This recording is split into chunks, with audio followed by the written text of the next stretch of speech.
Coin के बारे में। साथ ही में हम यहाँ पर डिटेल्स में बात करेंगे वजीरेक्स के बारे में कि अभी इस टाइम पे वजीरेक्स से जो भी अपडेट निकल के आ रही है उसके ऊपर बात करने की कोशिश करेंगे और कब तक वजीरेक्स यूज़र्स के फंड्स को वापस कर सकता है उसके ऊपर भी डिटेल्स में इस वीडियो के ऊपर डिस्कस करने की कोशिश करेंगे, ठीक है। और बाकी इस वीडियो के ऊपर हम बात करेंगे ना यहाँ पर ट्रम्प कॉइन के बारे में और ट्रम्प रिलेटेड जो भी यहाँ पर कॉइन्स आने वाले टाइम में मार्केट में आएंगे उसके ऊपर ना मैं आपको एक ओवरव्यू देना चाहूँगा। और बाकी ट्रम्प के ऊपर अभी इस टाइम पे अगर मैं सिर्फ वीडियो बनाता हूँ ना डेली बेसिस पे तो इन दैट केस मुझे बहुत अच्छा खासा व्यूज़ मिल सकता था, लेकिन अभी इस टाइम पे इसका क्या फ़ायदा, क्योंकि यहाँ पर अपने ही देश के लोग ऐसे हैं जो ऑलरेडी फंसे हुए हैं वजीरेक्स में, जिनको पैसे नहीं मिल रहे। तो मैं ना वजीरेक्स के ऊपर ज़्यादातर फोकस रखूंगा, ट्रम्प के ऊपर एंड ऑफ दिस वीडियो आपको बताऊंगा कि ट्रम्प कॉइन पे एक्चुअल में क्या हो रहा है और आने वाले टाइम में क्या क्या कॉइन्स ट्रम्प के आ सकते हैं, ठीक है। तो सबसे पहले यहाँ पर वजीरेक्स की हम बात करें तो ऑलरेडी वजीरेक्स ने बताया कि स्कीम अरेंजमेंट का जो एडवांटेजेस है वो अभी इस टाइम पे वजीरेक्स ने आपको बताया है, ठीक है। The scheme of arrangement has advantage over liquidation for scheme creditors as it offers. तो स्कीम क्रेडिटर्स के लिए क्या क्या यहाँ पर ऑफर होती है उसमें आप देखोगे तो सबसे पहले यहाँ पर potentially high recoveries when compared to a possible liquidation. तो रिकवरी की बात हो रही है, जो भी फंड से उसका जो रिकवरी है वो जल्द से जल्द होगी, फास्टर एक्सेस होगी डिस्ट्रीब्यूशन में, मोर एबिलिटी ऑफ स्कीम क्रेडिटर्स, ज़्यादा से ज़्यादा यहाँ पर क्रेडिटर्स तक फंड पहुंच सकती है, higher potential for any market driven upside bear token distribution then liquidation हो, distribution will likely to be made in fiat, ठीक है। तो अब इस टाइम पे यहाँ पर जो भी डिस्ट्रीब्यूशन है, जो भी अब इस टाइम पे एडवांटेजेस है इन द स्कीम अरेंजमेंट, वो चीज़ यहाँ पे वजीरेक्स ने बताया है। तो अब इस टाइम पे ना इन चीज़ों के ऊपर मुझे कोई फ़र्क नहीं पड़ता कि अब इस टाइम पे तुम क्या बता रहे हो क्या नहीं बता रहे हो।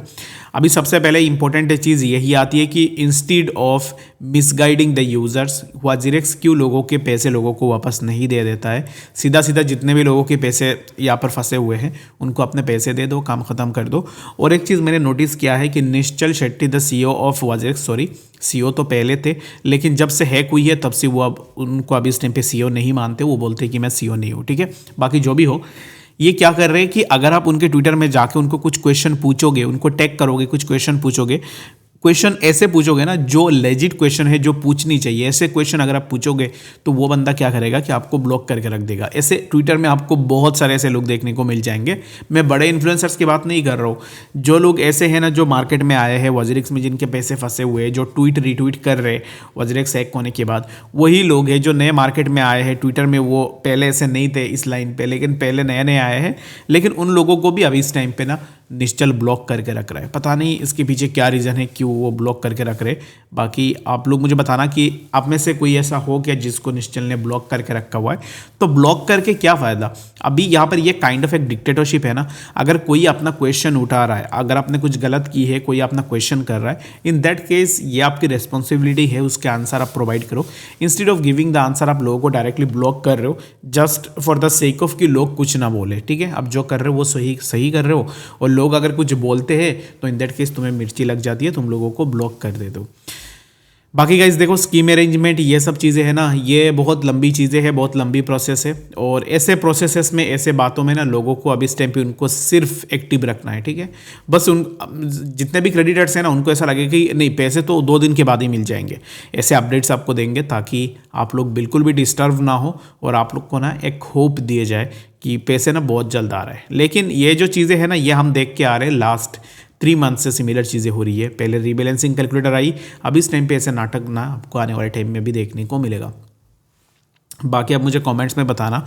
और लास्ट वीडियो में भी मैंने जैसे बताया था, इंडियन एक्सचेंजेस में पैसे रखने से पहले 1 नहीं 2 बार आप सोच लेना, ठीक है। चाहे वो कोई भी एक्सचेंज हो, कुछ भी एक्सचेंज हो, क्योंकि बिट BNS के केस में आप देख लो उनका भी अभी इस टाइम पे विड्रॉल नहीं है। क्यों नहीं है किसी को नहीं पता है, वजीरेक्स का तो आप देख ही रहे हो। बाकी आने वाले टाइम में और भी एक्सचेंज जैसे अगर आपके साथ कर दे तो अब क्या करोगे।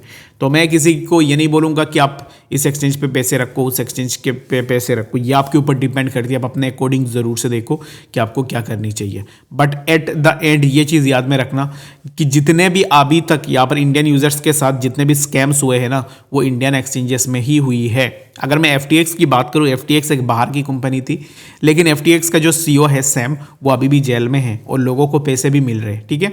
बाकी इंडियन एक्सचेंजेस में क्या हो रहा है, वजीरेक्स ठीक है चलो ये हैक हुई है, लेकिन वजीरेक्स में कितने इन्वेस्टिगेशंस हुए हैं अभी तक, कुछ ज़्यादा इन्वेस्टिगेशंस तो नहीं हुए हैं ना। तो यही चीज़ मैं आपको बोलना चाहूँगा कि सिक्योरिटी अगर आपको चाहिए तो इन दैट केस आपके पास खुद की एक वॉलेट होनी चाहिए जहाँ पे आपको अपने फंड्स रखने चाहिए, ठीक है। तो बाकी प्रमोशन वाले ना प्रमोट करके कुछ भी चले जाएंगे, कुछ भी बेच के चले जाएंगे, लोगों को चाहिए पैसे। तो इसमें कोई गलत मैं चीज़ कुछ देख नहीं रहा हूँ, क्योंकि लोग भी ऐसे होते हैं ना कि किसी के पीछे ही पड़ जाते हैं कि अब बिग फैन और ये वो बोल के, और वो उनको क्या करता है कि कुछ चूरन बेच देता है कि ये कर लो, इसमें आपको पैसे मिल जाएंगे। तो आप लोग लग जाते हो उसी चीज़ में और बहुत सारे लोगों के लॉस भी हो जाते हैं। और जब एक्सचेंजेस ऐसे लॉस करके जाते हैं ना, तब वो इन्फ्लुएंसर्स भी सामने नहीं आते कि देखो यहाँ पर ना आपके लॉस हो गए, या फिर वो इन्फ्लुएंसर इस चीज़ के ऊपर बात कर ले, उनको पैसे मिलते हैं, पैसों से वो अपना काम चलाते हैं, ठीक है। बस वही चीज़ है। बाकी याद रखो गाइज कि यहाँ पर ना इस मार्केट में कोई भी सही नहीं है। मैं पर्सनली खुद का भी बोल रहा हूँ कि मैं भी सही नहीं हूँ। बाकी आपको क्या करनी है कि हमेशा खुद से रिसर्च करनी है। अगर मैं आपको कुछ बता रहा हूँ, इसमें आपको खुद से एक बार देख लेना है कि क्या ये जो बंदा बता रहा है कि ये सही बता रहा है कि गलत बता रहा है। मेरे ऊपर ट्रस्ट करके आँख बंद करके आपको कुछ भी नहीं करनी है। बाकी कोई और सामने से आपको कुछ बता रहा है, इन दैट केस ऑल्सो आपको कुछ भी नहीं करना है। पहले खुद से रिसर्च करनी है, उसके बाद जाके ही अपने डिसीजन को लेना है, ठीक है। BTC की अगर हम बात करें तो right now price is near around 108 and BTC के प्राइस 110 के आसपास ऑलरेडी जाके आ चुका है। एंड इफ़ यू रिमेंबर, अगर आप वीडियोस को पहले से देखते हो, BTC को यहाँ पर भी मैंने बताया था कि लॉन्ग बन सकती है अगर बनाना चाह रहे हो तो। और इसी जोन को कल भी मैंने मार्क की थी कि यहाँ से प्राइस में मूवमेंट होगी और एग्जैक्टली प्राइस थोड़ा करेक्शन हुई और आफ्टर दैट करेक्शन यहाँ से BTC में एक अच्छा खासा मोमेंटम भी हमें देखने को मिला है। ये एक एक्सपेक्टेड मोमेंटम है। तो जितने भी शॉर्ट सेलर्स हैं उनको एक मज़ा आया होगा कल के दिन में, क्योंकि मैं ये सोचता हूँ ना कि जब भी प्राइस थोड़ा नीचे आती है तो लोग यहाँ पर ना ऐसे करते हैं कि नहीं शॉर्ट कर लेते हैं, शॉर्ट पोजीशन पे अभी पैसे बनेंगे। तो हमेशा शॉर्ट पोजीशन नहीं बनती है और BTC ने कल बहुत सारे लोगों को ऑलरेडी लिक्विडेट भी कर दिया। और अभी इस टाइम पे पर्टिकुलर टाइम पे मैं क्या सोच रहा हूँ BTC को लेकर, मेरे हिसाब से प्राइस ही जोन पे एक बार रीटेस्ट करने आएगा, विच इज़ नियर अराउंड 106, ठीक है। तो इसको मैं कुछ इस तरीके से मार्क कर लेता हूँ ताकि आपके लिए थोड़ा ईजी हो जाए। तो प्राइस यहाँ पे गया, इसी जोन पे एक बार रीटेस्ट करने आएगा, विच इज़ नियर अराउंड 106 और 105 के आसपास, 106 पकड़ लो। यहाँ पे रीटेस्ट होने के बाद प्राइस में हमें कंटिन्यूड ग्रोथ देखने को मिलेगा, which will be like this 1,14,000 के आसपास भी हम इजीली जा सकते हैं, ठीक है। तो BTC में सिमिलर कुछ इस तरीके का मूवमेंट आप एक्सपेक्ट कर सकते हो कि BTC में ऐसे मूवमेंट हो जाए। बाकी आप क्या सोचते हो BTC के बारे में, वो मुझे कमेंट्स में ज़रूर से बता सकते हो। अभी आते हैं ना कि ट्रम्प कॉइन के बारे में, कि एग्जैक्टली ट्रम्प के ना ऑलरेडी कॉइन आ चुके थे और ट्रम्प कॉइन ने बहुत अच्छा खासा लोगों को प्रॉफिट बना के दिया है। अभी जो बाकी जो कॉइन्स है उन कॉइन्स में क्या मूवमेंट होगी। ट्रम्प के फैमिली में ना बहुत सारे लोग हैं, उनका जो एक बेटा है एरिक ट्रम्प, उन्होंने भी एक ट्वीट किया है। अभी इस टाइम पे उनके वाइफ के नाम पे भी एक टोकन सेल हो रही है। तो मेरे हिसाब से देखो ये एक अपॉर्चुनिटी है। बहुत सारे लोग ऐसे भी होंगे ना, बहुत ज़्यादा यहाँ पर जो दिमाग लगाते कि देखो ट्रम्प स्कैम कर रहा है, ट्रम्प ये कर रहा है, वो कर रहा है, वो अपने पॉपुलैरिटी का फ़ायदा उठा रहा है and there's nothing wrong with that. अगर आप ऐसे हो ना, ऑलरेडी ट्रम्प ऊपर जा चुका है, ऊपर जाके आप अगर लॉन्ग ले रहे हो, लॉन्ग पोजीशन लेके बैठ रहे हो या फिर कोई भी ट्रेड ले रहे हो, दैट मीन्स कि वो गलती आपकी है। अभी इस टाइम पे आपको क्या करना है कि आपको ट्रम्प के फैमिली का पूरा बायोडाटा निकाल लेना है। मैं ट्विटर में डाल दूंगा या फिर मैं अपने टेलीग्राम पे भी शेयर कर दूंगा। और जिनका जिनका नाम है उनके नाम पे डेक्स स्कैनर में जाके आपको कॉइन्स जो है ढूंढ लेनी है और जो भी कॉइन्स होगा उस कॉइन में स्मॉल अमाउंट में लगा के रख सकते हैं। कुछ भी फाइनेंशियल एडवाइस नहीं है, आप अपने अकॉर्डिंग ज़रूर से देखो, रिसर्च करो, उसके बाद जाके ही पैसे लगाओ, ठीक है। तो बाकी ट्रम्प का जैसे सक्सेस हुआ, उनका जो वाइफ का अभी इस टाइम पे कॉइन आया मिलेनिया, उनका ज़्यादा यहाँ पर सक्सेस नहीं हुई है। बाकी नेक्स्ट हो सकता है कि उनके बेटे का भी एक कॉइन निकल के आए। तो ऐसे ट्रम्प फैमिली का जो ट्री है ना, ट्रम्प फैमिली में जितने मेंबर्स है सभी मेंबर्स के कुछ ना कुछ कॉइन्स आने वाले टाइम में आपको देखने को मिलेंगे। तो बाकी अगर आप लगाना चाह रहे हो इन कॉइन्स के ऊपर, मेरे हिसाब से देखो रिस्क आपको मैनेज करके अगर आप लगाना चाहते हो, रिस्क लेना चाहते हो, then you can go for it. मेरे हिसाब से एक रिस्क यहाँ पे लिया जा सकता है, ठीक है। रिस्क लेना इट डजंट मीन कि आपके पास $1,000 है और पूरा 1,000 आपने लगा दिया, नहीं।